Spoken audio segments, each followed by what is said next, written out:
What is up, YouTube? It's your boy Millsy, back with Hometown Commander, back for another episode of Millsy Brews, the show improvement version 1.0 deck list of the Commander in front of us on my quest out brew a magic world. And as always, the deck list is going to be down in the description below.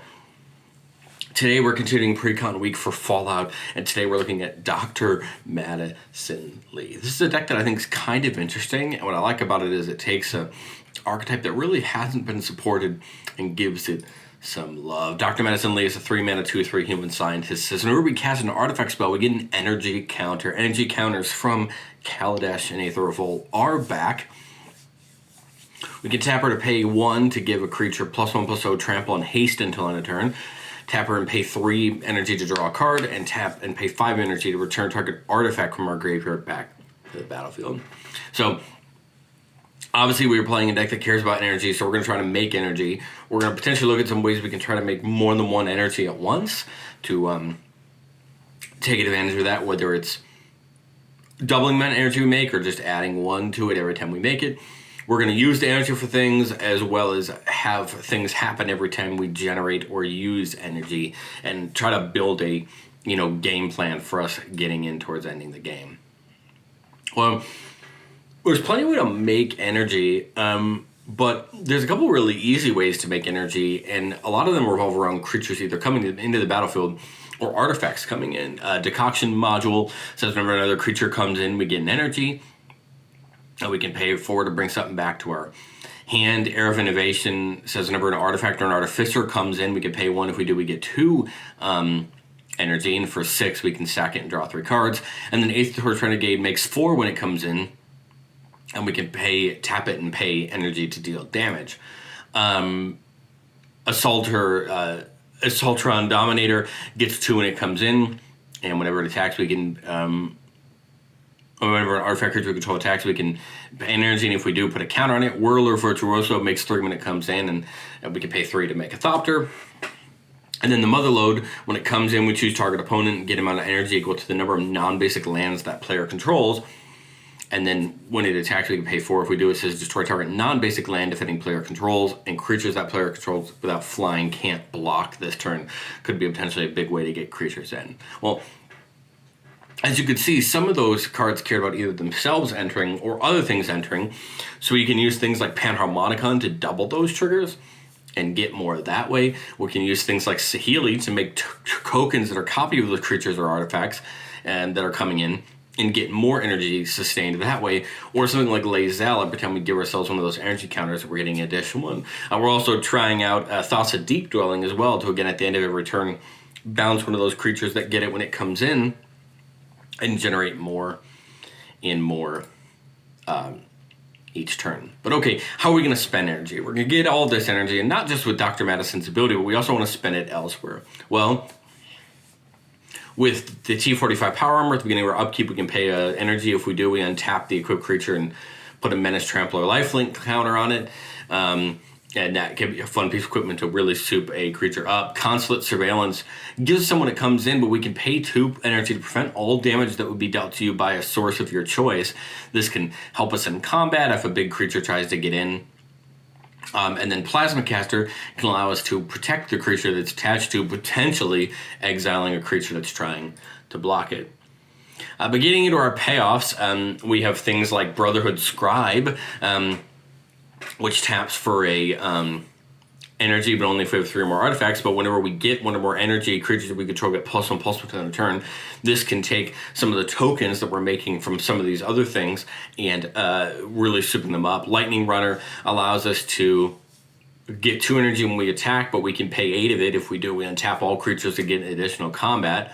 This is pretty cool because with the right setup and the right board, we could get pretty big. This doesn't pair too bad with that Brotherhood Scribe on the left to go pretty hard in getting all of our, hopefully, Thopters and things like that in for damage. Fabrication Module says whenever we get 1 or more energy, we put a counter on target creature we control. That can allow us to really soup the right things up and get them prepared for combat. Automated Assembly Line from the deck. Whenever 1 or more artifact creatures we control damage to a player, we get an energy. We can pay 3 to make a robot. So here's some ways for us to make tokens, depending on how much energy we have, to, again, feed into that plan of souping them up. And then our 2 big mythics we're adding from Kaladesh and Aether Revolt that aren't in the deck. Gonti's Aether Heart, whenever it or another artifact comes in, we get 2 energy, and we can pay 8 energy and exile it to take an extra turn. And then Aetherworks Marble, which I think is one of our best energy cards. Whenever a permanent we control is put into our graveyard, we get an energy, and we can pay 6 to look at the top 6 and cast a card from among them without paying its mana cost. So Aetherworks Marble is pretty great because it can allow us to start looking through those top 6 cards of our deck, getting the things we need, putting the rest on the bottom, and potentially getting into some even better cards than we had access to in our hand. And I think that's important because as much as we're going to try to draw as much as we can, I think Aetherworks Marble is pretty clearly one of the kind of those boss monster cards of our deck, and we really want to see this get it going. I like Gonti's Aether Heart. I mean, obviously an extra turn isn't bad, but being able to get 2 energy counters every time an artifact comes in, especially when we're making artifact tokens, is going to allow us to continue getting more and more energy. And all we need are those big energy dumps to put our energy into to really get good value. I think there's a lot of nitty gritty stuff when it comes to energy. There's a lot of little cards in here that are either getting us energy or using it to pay. And I want to end the video by, before we talk about the cards to consider in testing, to remind everyone that buys this deck and wants to upgrade this deck that in Modern Horizons 3, we're actually getting another Jeskai energy precon. So just later this year, we're going to get more of these cards, more support. And I think that'll be good to help you continue to upgrade if you want to take this deck outside of the Fallout cards and really get into energy.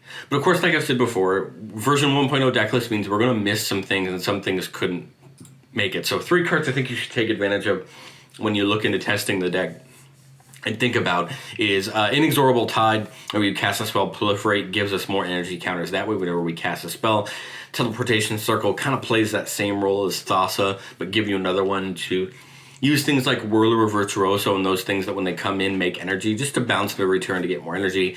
And then, of course, Urza's never bad in an artifact deck, giving you the constructs. It's not a bad thing to blink as well if we have it out in the battlefield to get more of those constructs. And then having all of our artifacts tap for mana is never a bad thing. Well, let's get into our playtest. Keeping a 3-lander with Vault 112, which is a new saga. Tap up to 1 target creature and put a stun counter on it to get 2 energy. And then we can pay any amount of energy on the 3rd one. We paid 1 or more this way. Search your library. Shuffle your library, and then exile that many cards from the top. You can play one of those cards without paying its mana cost. So have a chance to hit something pretty big.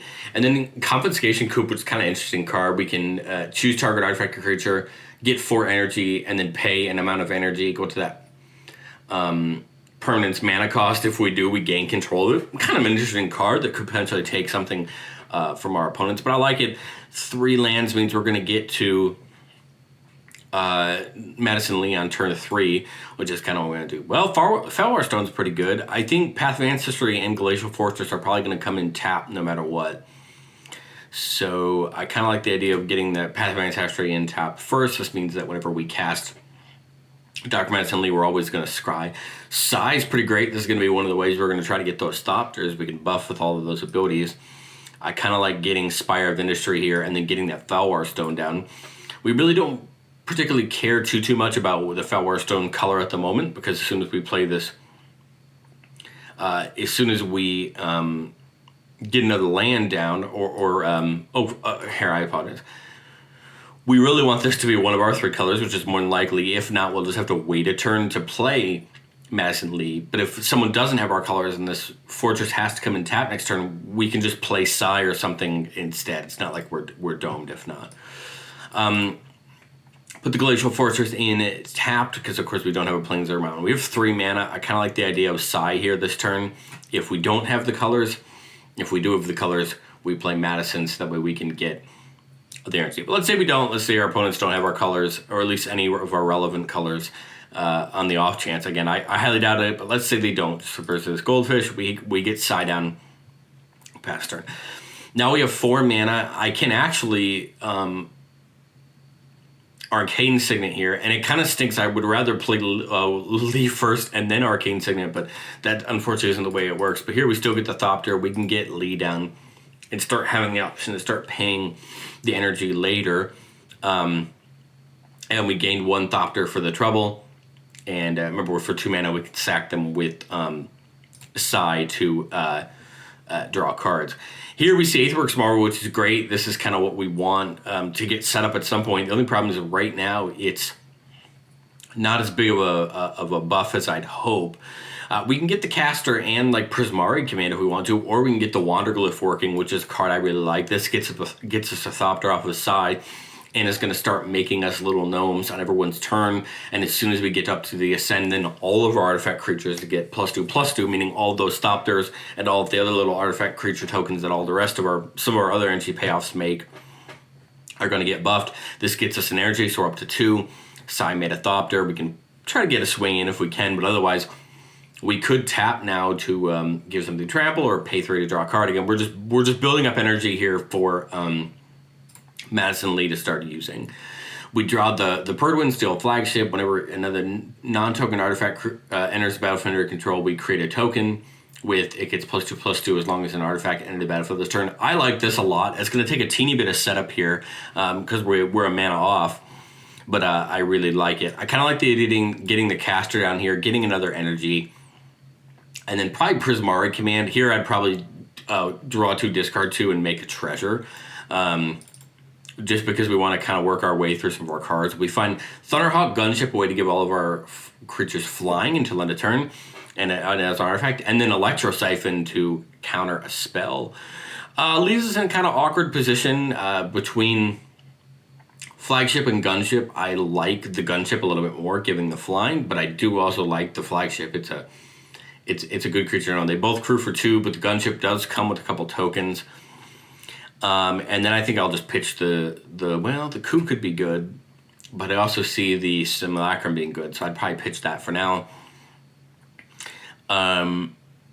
We played that. We played the Prismari command, got a treasure, so we have an extra mana for next turn. Draw for the next turn, and we have a couple of choices. We could jam the Marvel now and try to get it going, or we could try to hold up Electric Siphon to try to get some of that. We could hold up the Sentry Bot if we think we're going to get attacked.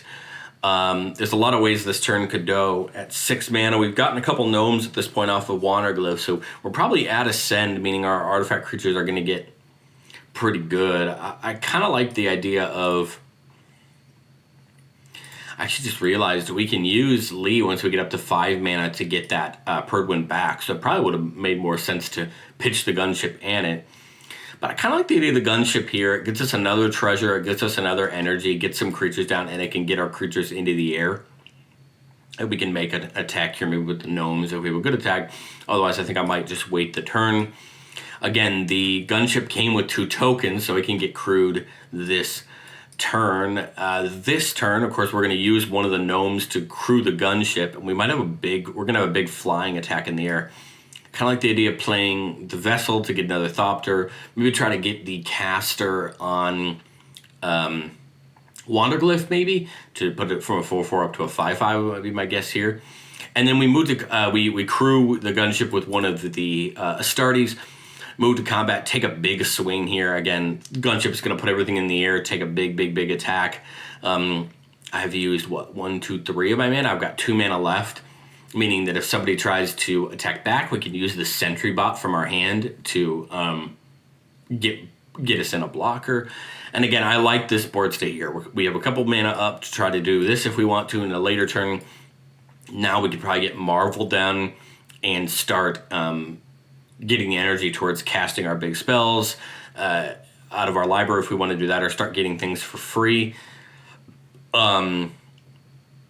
We could use that Simulacrum to again build up some energy that way. I don't mind this board state. Wanderglyph is going to start making it worse for our opponents. We're making the Thopters.